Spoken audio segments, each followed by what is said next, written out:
In the previous episodes of the Bahamian Evolution docuseries Investigating Our Wealth, we showed the abundance of natural resources that the Bahamas has been blessed with as possibly the world's wealthiest nation. And so the question is, why isn't the wealth common to all Bahamians? In today's episode, in the grand finale of this series, Investigating Our Wealth, we are going to show you exactly why the wealth has not been trickling down to the people themselves.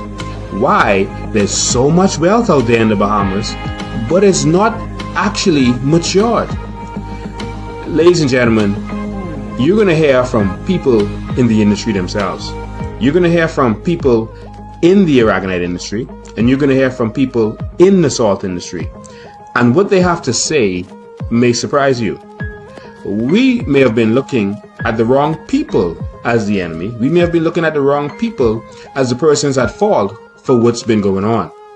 Today, we're going to get a look from the inside. The last few weeks has been an amazing journey. Every week, we got to release a thrilling documentary that was powered by unquestionable documents. These documentaries have set the entire nation on fire.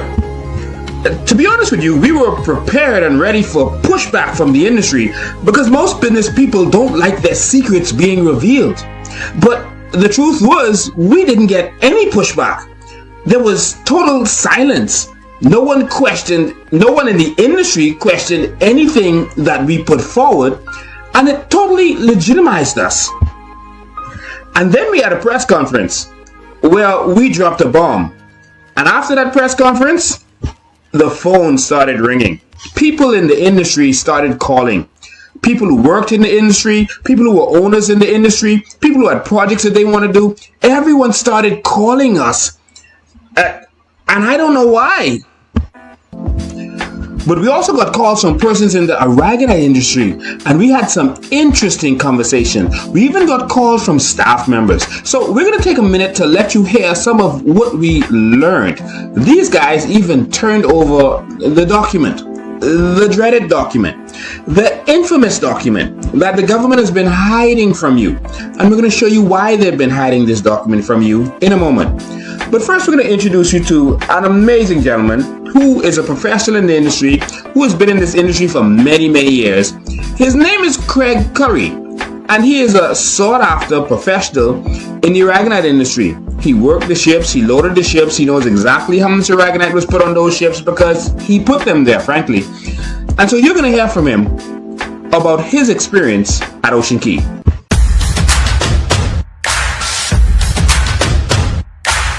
I was sent into Ocean Key by Ed Curlin, not knowing the conditions. They didn't tell me. Ed didn't tell me that he was turning me over to this one Mr. Tony Myers. They sell me out like a slave. You know, I worked for at least 3 weeks before I get any kind of payments, and when I did get it, it was slicing off. I was supposed to be making $15 an hour, but then they cut it down to $8.50.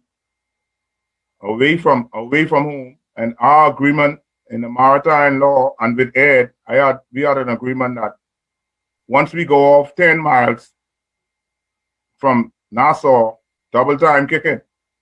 That's how I made my money, off double time. Okay.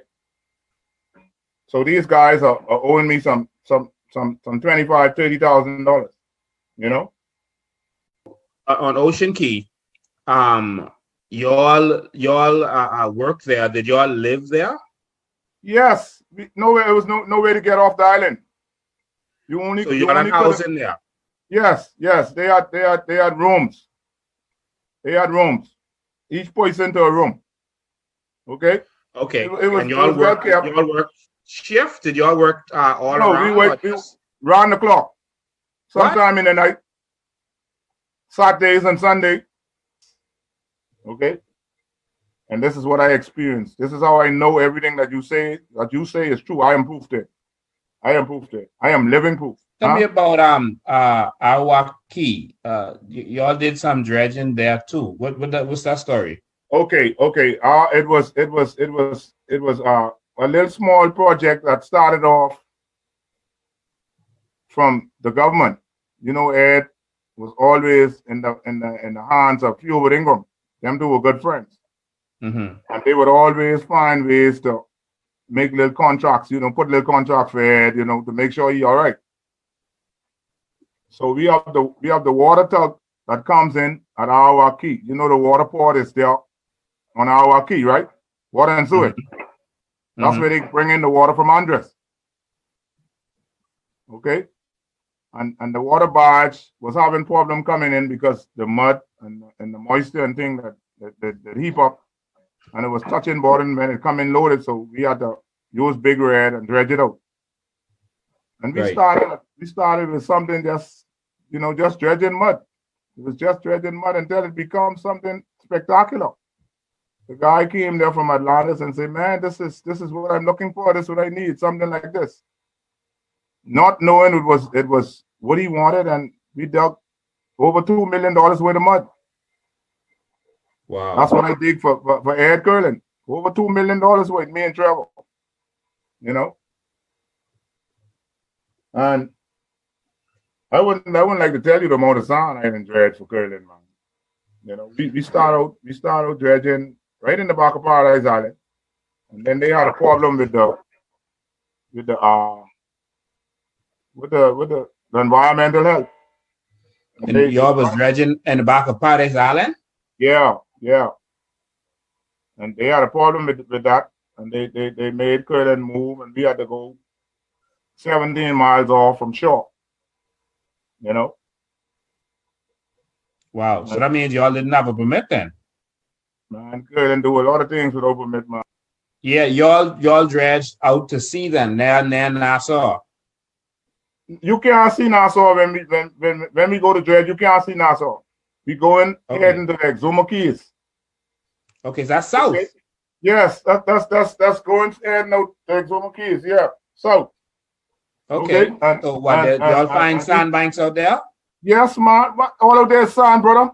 I dredge. We dredge. Okay. Big Red had an anchor, which we never had to use it. We use the anchor to just anchor it off at one point, and all we do is just let it swing. You understand me? So every day when you come, we dredge like 11, 1,200, 1,500 ton, 2,000 ton. Every other day, we get that. The less we will carry in is about 500 tons. That's the less every day. And this happened for a period of 5 to 6 years. Okay, so I am telling you the kind of material out there. So what did y'all do with the sand when y'all dredged it? We bring it into our key, and we had an organization set up where these are tugs and barges come from the United States, and we would load them up when they go. You understand? This happened. This been happening for years, man. You know. And I heard that sometimes y'all would be out to sea dredging, and boats from the U.S. would meet y'all out to sea and take the sand right from out to sea. Yes, that's what we normally did. Okay. What? Yes, we normally did that. Ed had contracts. Well, I wouldn't say contracts. He had deals where people will require so much sand, and they just pull up with their tug and their barge, and sometimes it take us a day, half a day, to load whatever size barge they bring and how much amount they require. And just have us load them up, and they pull off and they go. Right out to sea without ever docking. Huh? They ride out to sea without ever docking. Yeah, they don't come into Nassau. They come straight. So customs wouldn't even know about that. No, customs don't know nothing. Lincoln, I tell you, I know plenty things. Customs don't know nothing but these things. So based on what you witnessed with your own eyes, on Ocean Key of the sand, the aragonite that was loaded onto ships, you loaded them onto ships. You would basically, in your estimation of me telling you that they would have made in the United States probably at least $3,500 dollars per metric ton. So based on that, in your estimation, would it be fair to say that these guys could have made billions of dollars? Yes, man. Yes. Yes, yes. They made billions while I was there. In the short time I was there. Okay? Wow. If listen to me, if they could make 5 billion off Aragonite in 16 months. Of In 16 limestone. months. Huh? Of limestone. What you think about the sand? Huh? They can make more of the aragonite. Okay. The Ministry of Environment, Rumi Ferreira, said that the whole entire aragonite industry is only worth $2.5 million. You were the person putting the aragonite on the ships. Does that make any sense to you? Live from the pits of hell. And listen to this, Lincoln. He don't know nothing what he talking about, because you could never, ever, ever bring a hole in the bottom of the sand and the bottom of the sand bank when you dig in. As fast as you move a bucket, as fast as you move a ton come back. Okay? What? I ain't asking you. I telling you. We dig one. We anchor off Big Red, right? Big Red are 2 anchors, one to the stern and one to the bow. So what we used to do when we leaving, we would anchor off the stern and the bow. When we come to dig, we will turn loose the bow, right? And just let Big Red swing. Okay? So you dig, every time you dig, when you come back tomorrow, you dig, same thing. You won't have no problem with sand, big brother. No problem. You understand what I say? So when he talk about sand, when you move sand and don't get replaced, he talking a bunch of BS. Trust me. I spoof. I could tell you what I know. Okay? We dig right in the back of Paradise Island for more than a year. Okay? You hear what I saying? Okay, so sand is a commodity that it comes out the ocean, brother, and the ocean loaded to the depths, loaded. Okay. So as someone who is an expert in this industry, who actually was a man on the ground and did the work in this industry, you feel that the Bahamian people can make billions of dollars from this? I'm feeling this, man. I know this. Look at Ed Curlin. Okay, look at Ed Curlin. He started off with one apartment and nothing, and now look what he have, millions. Okay, I work for the Moscow company also, big brother. You talking to a man who done been around. Okay, I sit with John and Johnny Bosco. I sit with them. As far as you know, of the big boys, who is in this business? Call the names of the people in the business. Well, the Moscows, they had the sand business first at Arawaki. It was named City Sand. Okay, then it was turned over to Country Sand, which is Ed Curlin, Moscow, and one more fella, one next fella. I can't remember his name. I should have it someplace, but I work for all of these guys. And then what happened is Ed outsmart all of them. Okay, Ed was the manager for those guys, and he outsmart them. The first tug they had was the name Lil General. Okay, I work on Lil General for about 4 years. All right, and that was belongs to Moscow, and this next guy, man, I can't remember his name. But anyhow, they were the 3 big guys in the sand business in the Bahamas, and only Ed them was digging sand at the time.